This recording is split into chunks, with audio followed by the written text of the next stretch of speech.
Ошындарға жаңа азық тастаудамыз. Борттың үстіне жаңа көң жуылған, кептірілген. Жарамайтын аңгеліктер. Екінші бортқа тастап арбуздар, аңгелер, қауын, уақыт өтіп кеткендерін. Жақтағы свежий көңнен әкеп тастап. Қазір соны көрсететін боламыз. Свежий көңді кептіріп, жуып, сіздерге алдыңғы видеоларымыз айтқандағыдай свежий көңді жайыпсың. Бір аптадай 3-4 күнде күтіп, суғарып, соны жай шетіне тасып болады екен.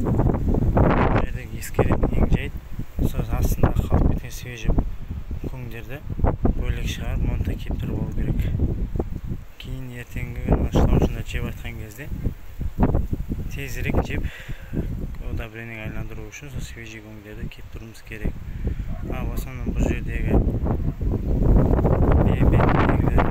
кебекті астындағылары свежий боқтар қалып кетіп отыр. Соны былай бөлек шығарып солар кеуіп отыр.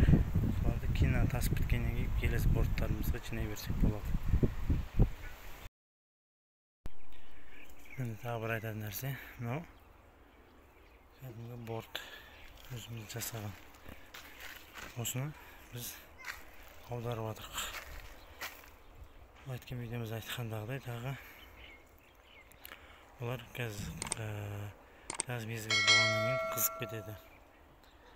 Қызғаннан кейін бұлар бетіне шығып кетеді, шылаушындар осының астында азықтар қалып кетеді.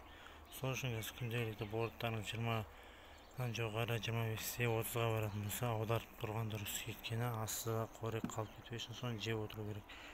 Ыстық жағын бетіне қарап аударып тұру керек, және 2 күнде бір суғарып, дымдарын реттеп отыру керек. Соны естен шығармаңыздар.